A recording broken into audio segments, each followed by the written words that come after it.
Olá, gente, como é que vocês estão? Agora a gente vai falar um pouco sobre manobras semiotécnicas. Essas manobras elas são de suma importância para me ajudar no diagnóstico de algumas alterações, certo? Alterações como comunicação buco-sinusal, para a gente identificar alterações vasculares, entre outras alterações, certo? A gente vai debater um pouco mais sobre cada uma dessas manobras com o passar dos slides. Então, vamos lá. Então, essa manobra semiotécnica é a técnica básica para colher sinais e sintomas que fundamentam-se no uso dos sentidos naturais do profissional. E quanto mais treinados e experientes, melhores são suas observações, ou seja, são alguns métodos que são utilizados para me ajudar no diagnóstico de algumas alterações, como eu falei para vocês, certo? Dentre essas manobras semiotécnicas, a gente tem a palpação, a aspersão, a auscultação, olfação, a diascopia, também chamada de vitropressão, a punção aspirativa, a manobra de Valsalva, sinal de Nikolsky, raspagem, rastreamento de fístula e azul de Tolduino, certo? Então, vamos abordar sobre cada uma dessas manobras passados os slides. A primeira manobra que eu quero falar para vocês é algo que a gente já faz com bastante frequência, principalmente naquele nosso primeiro exame clínico, onde a gente vai fazer todo aquele exame intra e extra do paciente, vai ver se possui alguma alteração digna de nota, não é? O famoso NDN, enfim. A palpação, ela consiste em tocar com a mão, principalmente o polegar, tá?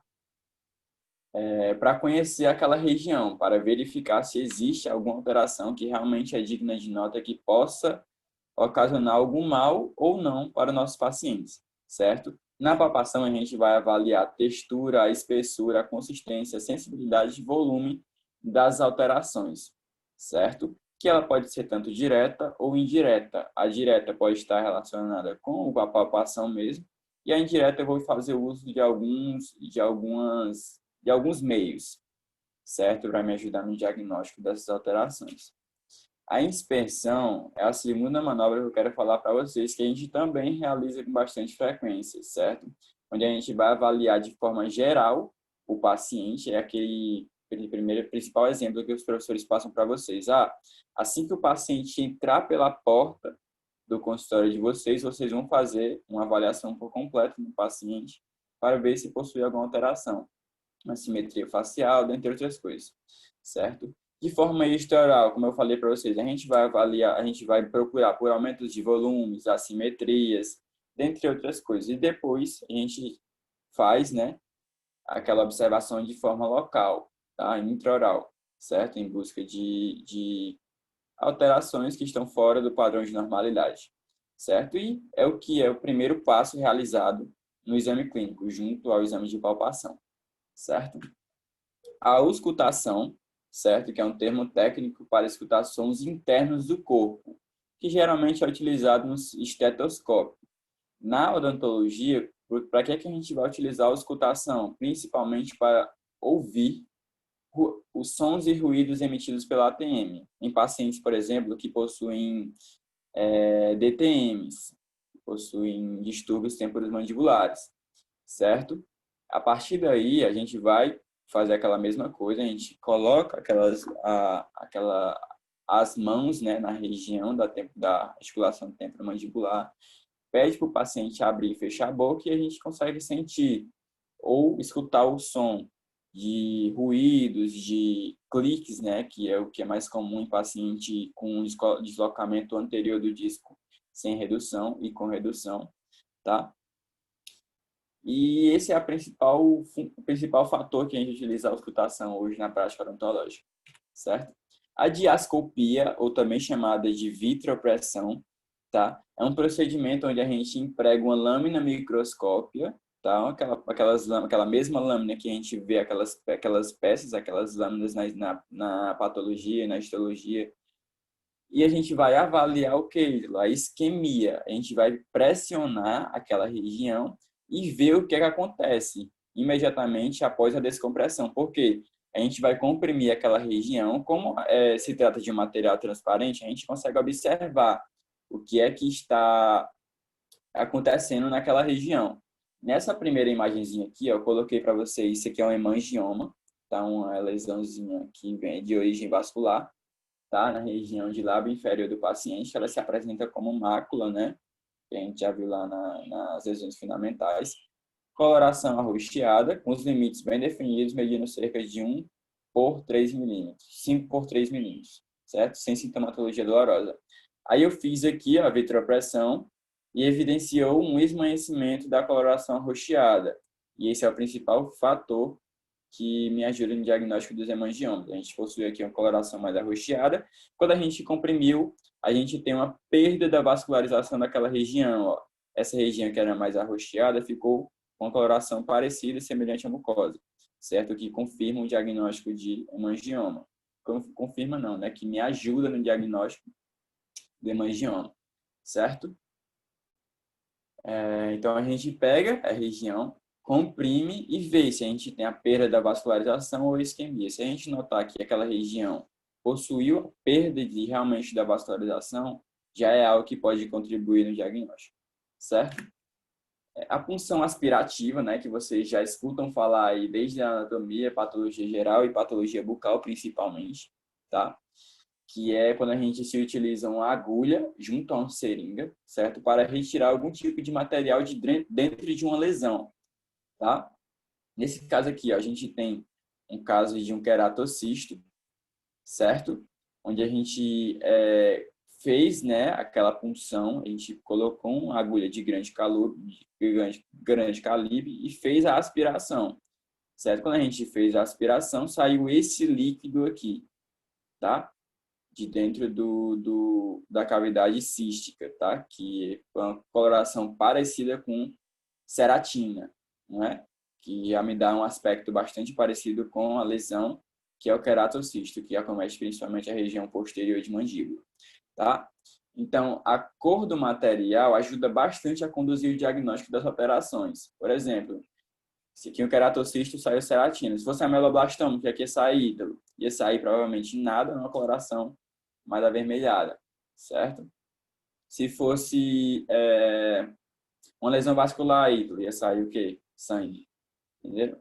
E assim por diante. Então, a coloração do material vai me ajudar a conduzir o diagnóstico do paciente, certo?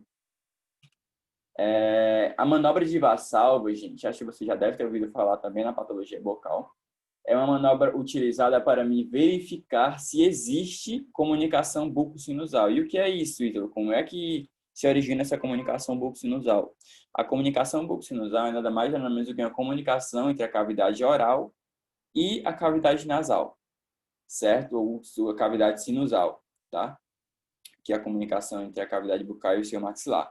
Enfim, essa pode se tratar de uma comunicação ou de uma fístula bucosinusal. Ítalo, qual a diferença? A fístula, ela já é crônica. A gente tem um epitélio formado entre o soalho do seu maxilar e a cavidade oral. E a comunicação é algo mais imediato, tá? Então, a fístula é algo crônico e a comunicação é algo mais agudo, é algo mais recente, certo? Essa técnica, ela se baseia em que a gente prende a respiração do paciente, pede o paciente prender o nariz e aí a partir daí ele respira bem forte, tá? Se a gente vê que possui ar passando pelo alvéolo do dente, do respectivo dente onde tem a comunicação bucco-sinusal, significa que está confirmada aquela comunicação, certo? Mas eu tenho que ter bastante cuidado ao executar essa técnica. Por quê? Porque pode acabar gerando uma comunicação maior que já existia, porém era no menor tamanho, entenderam? Então ela pode acabar gerando realmente uma comunicação bucco-sinusal que não foi gerada se for executada de uma forma correta, se for executada de uma forma errada, certo? Então essa pressão negativa gerada pode acabar ocasionando uma comunicação que antes não existia, certo? Por isso que deve ser utilizada com bastante calma e receio. Em relação ao sinal de Nikolsky, está relacionada principalmente a doenças autoimunes, certo? Principalmente em pênfigo vulgar, tá?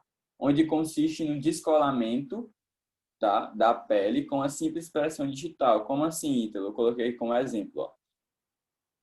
A principal forma que me ajuda no diagnóstico de pênfigo vulgar é isso. Eu pego um cotonete, comprimo a região e quando eu tiro, ó, é isso que acontece. Eu tenho um rompimento do epitélio com simples toque.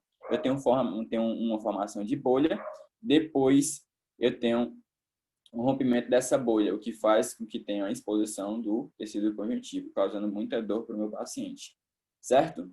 Então, é isso que acaba causando o certo incômodo dos pacientes com pênfigo vulgar. Então, vocês entenderam? Sinal de Nicols, que eu pego um determinado objeto, ou pode ser até pressão digital mesmo, aperto, depois eu descomprimo. E isso vai acabar ocasionando uma lesão epitelial, como vocês estão vendo aqui, ó, tá? O azul de tolidrina, o que acontece? É aquele mesmo corante que a gente utiliza na terapia fotodinâmica, na tentativa de aumentar, né, a dose do meu laser naquela região, tá? E esse azul de tolidrina, por que é que ele é utilizado, Ítalo? Esse corante, gente, ele identifica o DNA mitocondrial em células com atividade replicativa, sugerindo uma proliferação celular. E onde é que a gente tem uma atividade replicativa? Lesões do tipo leucoplasia, né, SEC, dentre outras coisas. Então, aqui vocês podem ver, ó, na região de borda lateral de língua, a gente aplicou o corante, certo? E quando a gente aplicou o corante, ó, o corante ele se fixou na região, identificando, então, uma atividade replicativa, sugerindo a proliferação celular. Então, aqui ó, a gente tem a aplicação da técnica de azul de tolidrina, a técnica de Marstenberg, onde a gente tem identificação da lesão branca suspeita de leucoplasia em borda lateral de língua, e a aplicação do corante com remoção do excesso. Ó. E a gente viu que aquela região do corante ele ficou realmente onde havia suspeita de leucoplasia, o que me ajuda na confirmação do diagnóstico, certo? Raspagem, que está relacionada principalmente à candidíase, principalmente a candidíase pseudomembranosa, certo? Onde eu vou fazer a raspagem na minha região e se sair, significa que se trata de uma lesão fúngica, certo? E que confirma o diagnóstico dessa alteração, tá? Então, era só isso que eu queria passar para vocês, gente, em relação a manobras Tex, é uma aula bem básica mesmo, bem rapidinha. Então, qualquer dúvida, me põe à disposição de vocês e até a próxima.